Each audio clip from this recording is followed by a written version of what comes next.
అధ్యక్ష, నేను మొదటిసారిగా ఎన్నికైనటువంటి శాసనసభ్యుని.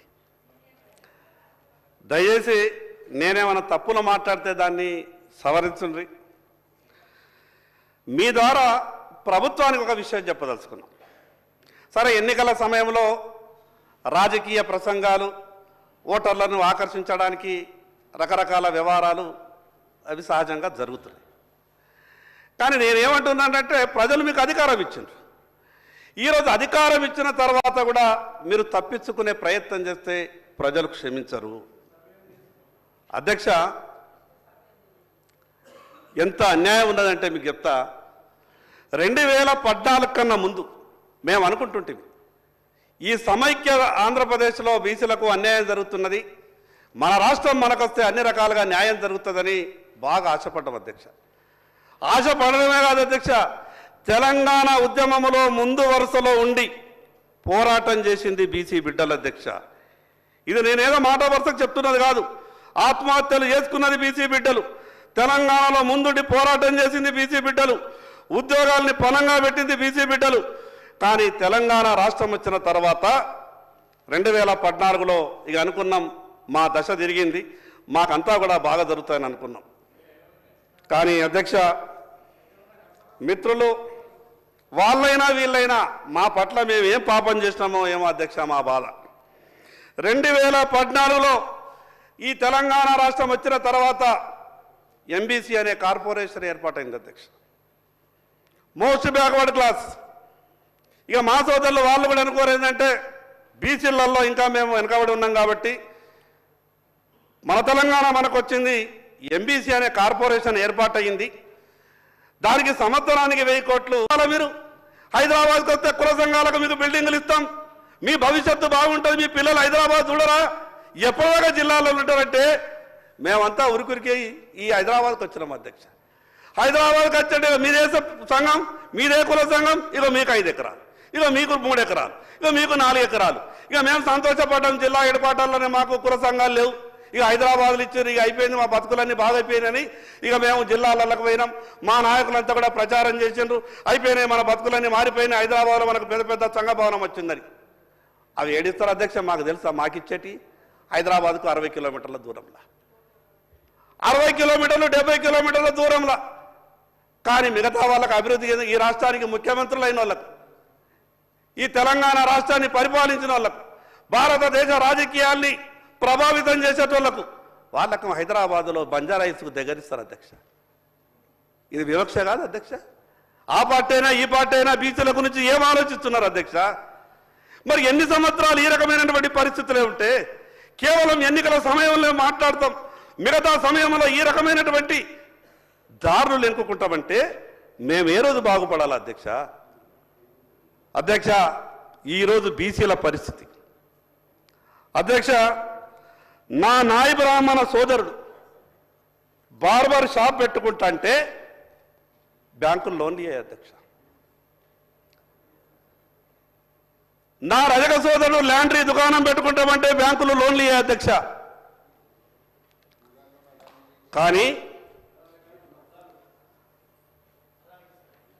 హబీబ్ పెన్షన్ హౌస్ లేదా మిగతా ఇంగ్లీష్ పేరు పెట్టుకొని డ్రై క్లీన్ షాప్ అంటే దానికి లోన్లు ఇస్తారు అధ్యక్ష. నేనేమంటున్నానంటే, ఒక పక్క కుల వృత్తులను ఆదుకునే విధంగా ప్రభుత్వాలు చర్యలు తీసుకుంటాయి, మేము మీకు అండగా ఉంటాం, మీ అధైర్యపడద్దు, బీసీ కుల వృత్తులని ఆదుకునే బాధ్యత మాది అని గత ప్రభుత్వం మాట్లాడింది, ఈ ప్రభుత్వం కూడా మాట్లాడుతున్నది. మేము ఏమనుకుంటామంటే అధ్యక్ష, మేమంతా కూడా కుల వృత్తుల మీద ఆధారపడ్డటువంటి మా బీసీ కుల సోదరులు అసలైతే కుట్ర దాంట్లోనే దాగిన అధ్యక్ష. ఎప్పుడైతే కుల వృత్తులను ఆదుకుంటామని గొప్పగా చెప్పేటటువంటి ప్రయత్నం చేస్తున్నారో దాంట్లోనే అసలు కుట్ర ఉన్నది.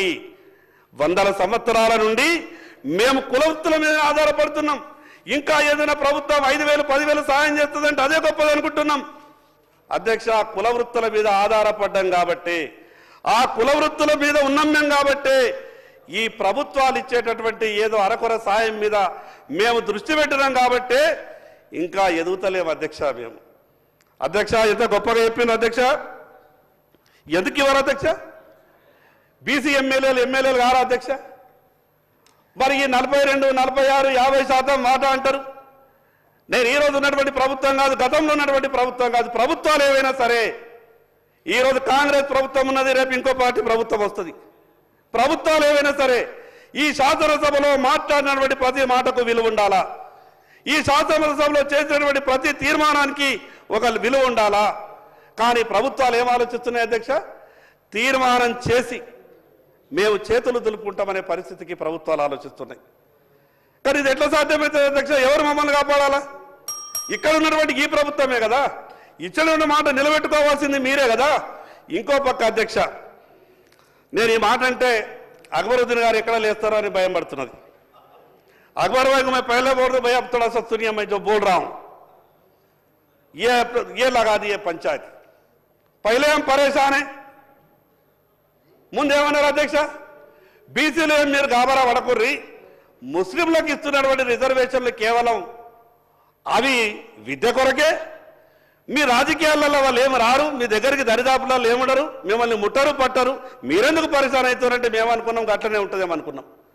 ఇక ఏమైందల్లా అధ్యక్ష, ఇచ్చిన తర్వాత హైదరాబాద్లో బీసీ రిజర్వేషన్ ఉన్నటువంటి కార్పొరేటర్లు ఎవరైతున్నారో మీకు తెలుసు, మున్సిపాలిటీలో కౌన్సిలర్లు ఎవరైతారో తెలుసు. రిజర్వేషన్లు ఏమో బీసీలకు కూర్చుండేటోళ్ళేమో వేరే వాళ్ళు కుర్చీలో కూర్చుంటున్నారు. మరి ఇది ఎట్లా అధ్యక్ష? అసలు ఇంకోటి ఒక గొప్ప పదం తీసుకొచ్చారు అధ్యక్ష ఈరోజు ప్రభుత్వం. నాకు ఇది అర్థం కాలేదు అధ్యక్ష. ఈ బీసీలు అనేది కులాలు అనేది హిందువులలోనే కులాలు, ఇది కొత్తగా పదం తీసుకొచ్చిండ్రు. మరి నేనైతే ఇది ఎక్కడా చూడలేదు. హిందూ బీసీలు, ముస్లిం బీసీలు, ఇది ఎక్కడ పదం అధ్యక్ష? అసలు ఇది రాజ్యాంగం ఒప్పుకుంటుంది అధ్యక్ష? ఇటువంటి పదాలు వాడి ఈ రిపోర్టు మీరు బయట పెట్టి రేపు బీసీలకు ఎట్లా న్యాయం చేస్తారు అధ్యక్ష? హిందూ బీసీలు, ముస్లిం బీసీలు, అసలు ఈ రకంగా బీసీలు ఉంటారా? బీసీలు అనే పదం ఇది ఎక్కడైతే మీరు ఈ ప్రపంచంలో ఎక్కడ లేనటువంటి ఈ పదాన్ని మీరు జోడించిండ్రో ఇదొక్కటి రాలధ్యక్ష కోర్టులు కొట్టేటందుకు. ఇక రావధ్యక్ష, రిజర్వేషన్లు రావధ్యక్ష, కోర్టు ఒక్కసారి హైకోర్టు అయినా సుప్రీంకోర్టు అయినా హిందూ బీసీ, ముస్లిం బీసీ అనే పదం వాడిండ్రు అని ఒక్కసారి మామూలు వ్యక్తి ఒక పిటిషన్ ఎత్తేదారు అధ్యక్ష, వారం రోజులు ఇది కొట్లు పోతాయి అధ్యక్ష. మరి తెలిసి చేస్తున్నారా లేదా అధికారుల తప్పిదమా? సరే ఇది ఎట్లన్నా కొట్టేసేది కదా, ఇది ఒక రోజుకి అసెంబ్లీకి కదా, ఏదో 4 కాగితాలు పెట్టేది కిరికిరి పోతుంది, రేపో మాపో ఎలక్షన్ చేయాలని చెప్తున్నారా? మాకు అర్థమైతలేదు అధ్యక్ష. మీ ద్వారా నేను గౌరవ ముఖ్యమంత్రి గారికి విజ్ఞప్తి చేస్తా ఉన్నాను. నేను మొదలు ఒక మాట చెప్పిన అధ్యక్ష, మీరు కామారెడ్డిలో చేసినటువంటి డిక్లరేషన్ వల్ల మేము చాలా సంతోషపడ్డాం. మా ద్వారా మీకు విజ్ఞప్తి ఏం చేస్తున్నామంటే, మీరు రాజకీయంగా తప్పించుకునేటటువంటి ప్రయత్నం చేయకండి, ఇది మా పరిధి కాదు, కేంద్ర ప్రభుత్వం అని చెప్పి రాజకీయంగా మీరేదో దీంట్లోకి వెళ్ళి ఎస్కేప్ అయ్యే ప్రయత్నం చేయకండి. ఈరోజు కేంద్ర ప్రభుత్వమైనా మీకు అధ్యక్ష నేను ఇంకో విషయం చెప్తాను మీ ద్వారా గౌరవ ముఖ్యమంత్రి గారికి ఎంత అపారమైనటువంటి అనుభవం అంటే, ఈ భారతదేశంలో ఉన్నటువంటి ఏ కోర్టులు ఏ కేసులు కొట్టేసిర్రో లేదా ఉన్నటువంటి లొసుగులన్నీ మీద పూర్తిగా అవగాహన ఉన్నది అధ్యక్ష. 42% స్థానిక సంస్థల్లో ఇస్తామని అన్నప్పుడు ఈ ఉన్న ఇబ్బందులన్నీ కూడా మీకు తెలుసు. ఈ ఇబ్బందులు ఉన్నాయని తెలిసిన తర్వాత ఈ 14 నెలలలో మీరు చేయాల్సినటువంటి కార్యక్రమాలు చేయలేదు అధ్యక్ష. మీరు చేయాల్సినటువంటి కార్యక్రమాలు చేయని కారణంగా ఈరోజు స్థానిక సంస్థల పీరియడ్ అయిపోయింది, రేపో మాపో ఎన్నికలు, మీరు హడావిడి పడి ఈ రకమైనటువంటి తప్పుడు తడకలతోని నివేదిక తయారు చేస్తే దీన్ని కోర్టులు కొట్టేస్తాయి అధ్యక్ష. ఇంకోటి అధ్యక్ష, ముఖ్యమంత్రి గారు ఒక మాట చెప్పారు, మేము ఇల్లుకి స్టిక్కర్లు అంటేసారు అధ్యక్ష, మా ఇంటికి 2 అంటేసారు. నేను చూసిన మా నీళ్ళు ఒకటే కాదురా బాబు 2 స్టిక్కర్లు ఎట్లయినాయంటే, ఏమో సార్ అని అన్నారు. నేను అనుకున్నా మరి ఎక్కువ ఈయన చూపుతారేమో బీసీ జనాభా, నా ఇంటికే 2 చిట్టీలు అంటేసిందంటే మరి సంఖ్య మన పెరుగుతుందేమో అనుకున్నా. కానీ ప్రభుత్వం పెట్టేటువంటి ఈ నివేదిక చూస్తే ఏమైంది అధ్యక్ష, మా సంఖ్య అంతా తగ్గిపోయింది అధ్యక్ష. నాకు ఒకటి అర్థమైతలేదు, అగ్రవర్ణాలది దాంట్లో కూడా చాలా పేదలు ఉన్నారు అధ్యక్ష, వాళ్ళని ఆదుకోవాలా. పాయల్ శంకర్ గారిని అపోహల సంఘము అబద్ధాలు చెప్పి సభలో మాట్లాడిస్తున్నట్టుగా అనిపిస్తుంది అధ్యక్ష. ఏ అపోహల సంఘము ఏదో ఒక డాక్యుమెంటును సర్క్యులేషన్లో పెట్టిండ్రు.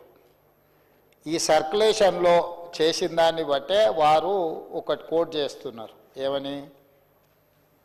జనాభా హౌస్ హోల్డ్స్ టోటల్ పాపులేషన్ వచ్చేసి సెన్సెస్ 2011లో 3,50,03,674 ఉంటే ఐహెచ్ఎస్ అంటే వీళ్ళు ఇంటెన్సివ్ హౌస్ హోల్డ్ సర్వే చేసినప్పుడు 3,68,76,544 అని. అంతేనా పాలశంకర్ గారు? మీరు మీరు మీరు చెప్పింది ఇదేనా? అది ఏ పేజీలో ఉంది అని అంటే మరి పేజీ నెంబర్ ఇక్కడ లేనట్టుంది. కానీ అట్లనే కొంచెం అట్లా లోపడికో మిత్రమా, ఒక శాంటిటీ మళ్ళీ అడుగుతా. అదే దాంట్లో కొంచెం ముందుకెళ్తే కాస్ట్ వైజ్ పాపులేషన్ అని ఒక పేజీ ఉంటుంది. సీరియల్ నెంబర్ దీంట్లో లేదు కానీ ఒక్కసారి అది 33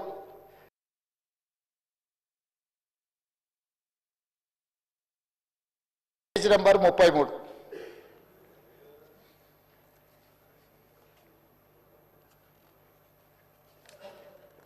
తీసినావా?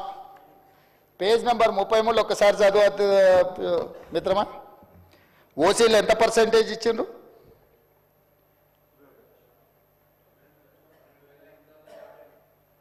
పర్సెంటేజ్ ఓసీ అని 21%. మరి ఇప్పుడు ఏదో ఓసీలది పెరిగింది బీసీలది తగ్గిందనో కదా అధ్యక్ష. ఈ అపోలో సంఘము ఇక్కడ ఒక నెంబర్ చెప్పి 33వ పేజీలో మా మిత్రుడు పాపం శంకర్ మంచోడే, కానీ మంచోడు కదా అని అనుకున్న వాళ్ళు ఏం చెప్తే అది వింటే ఏమవుతుంది అధ్యక్ష? 33వ పేజీలో క్యాస్ట్ వైజ్ సెన్సెస్ పాపులేషన్ ఇచ్చిన దాంట్లో బీసీలు వాళ్ళు ఇచ్చిన లెక్క 18,85,61,856. ఇది దీని ప్రకారం 51% బీసీలు అధ్యక్ష. దీని ప్రకారం ఓసీలు 78,12,858 అంటే 21% ఓసీలు అధ్యక్ష. అదేవిధంగా ఎస్సీలు 63,60,158 అధ్యక్ష, 18%. ఎస్టీలు 36,02,888 10% అధ్యక్ష. నేనిప్పుడు మిత్రుడు బీసీ నాయకుడు నేను అడుగుతున్నా అధ్యక్ష, నా లెక్కల ప్రకారము మా ప్రభుత్వం చేసి ఉత్తమ్ కుమార్ రెడ్డి గారు చేసిన లెక్కల ప్రకారము బీసీ జనాభా 56.33% అధ్యక్ష. 2014లో ఇంటెన్సివ్ హౌస్ హోల్డింగ్ సర్వే ప్రకారం బీసీలు 51% అధ్యక్ష. ఈరోజు బీసీలు పెరిగినరా తగ్గినరా అధ్యక్ష? ప్లస్ ఓసీలు వీళ్ళిక్కడ అధ్యక్ష, ఓసీలు వీళ్ళిక్కడ ఏం చూపించింది అధ్యక్ష? 21% చూపించింది అధ్యక్ష. కానీ అదే మా ఉత్తమ్ కుమార్ రెడ్డి గారు చేసిన సర్వేలో ఓసీల పర్సెంటేజ్ ఎంత చూపించింది అధ్యక్ష? లెక్కలన్నీ మీకు డీటెయిల్గా ఒక 1 by 1 మొత్తం చెప్పి నేను డీటెయిల్స్ చెప్పిన కదా అధ్యక్ష. 15% ఏమో ఉత్తమ్ కుమార్ రెడ్డి గారు చెప్పిన దాంట్లో ఓసీల శాతం ఉంటే ఈ అబద్ధాల సంఘం పెట్టిన డాక్యుమెంట్లో 21% ఓసీలు ఉన్నారు అధ్యక్ష. ఈరోజు మా మిత్రుడు 51% బీసీలు వాళ్ళు చూపిస్తే 56.33% ఈ ప్రభుత్వం బీసీల లెక్కలు చూపిస్తే బీసీలు పెరిగింది. వాస్తవ పరిస్థితులను తీసుకొచ్చి సభ ముందు పెట్టి డీటెయిల్గా చెప్పి పెరిగినరు, ఈ ప్రకారం ఉన్నది అని మేము చెప్తున్నాం అధ్యక్ష. ఇందులో ఎక్కడ వీళ్ళు ముస్లిం మైనారిటీ లెక్క చూపించలేదు అధ్యక్ష. 4 కేటగిరీలు చూపించారు. ఈ 4 కేటగిరీలల్లా టోటల్ చూపించిన పాపులేషన్ ఇది 100% అధ్యక్ష. దీని వెనకాల మళ్ళీ క్యాస్ట్ బై క్యాస్ట్ వాళ్ళు చూపించారు, ముస్లిం ఎంత ఉన్నారు వీళ్ళు ఎంత ఉన్నారు అనేది. టోటల్ పాపులేషన్ 21%, 51%, 18%, 10% టోటల్గా లెక్కేస్తే ఇది 100% కాదా అధ్యక్ష? ఎవరిని తప్పుదోవ పట్టిస్తారు? సభను తప్పుదోవ పట్టిస్తే ఎట్లా అధ్యక్ష? రెండవ పాయింట్, ఈ డాక్యుమెంట్కి 10 సంవత్సరాలు ఒకవేళ ఇది అఫీషియల్ డాక్యుమెంటా కాదా అక్కడ ఉన్న మంత్రివర్గంలో పనిచేసిన మంత్రులు చెప్పాలి. పెద్దలు శ్రీనివాస్ యాదవ్ గారు చెప్పినా నాకు అభ్యంతరం లేదు, లేకపోతే ఆ పక్కన హరీష్ రావు గారు, తారక రామారావు గారు ఇది అఫీషియల్ డాక్యుమెంట్ ప్రభుత్వ నివేదిక అని ఒకవేళ వాళ్ళు చెబితే దీని మీద చర్చ చేద్దాం అధ్యక్ష.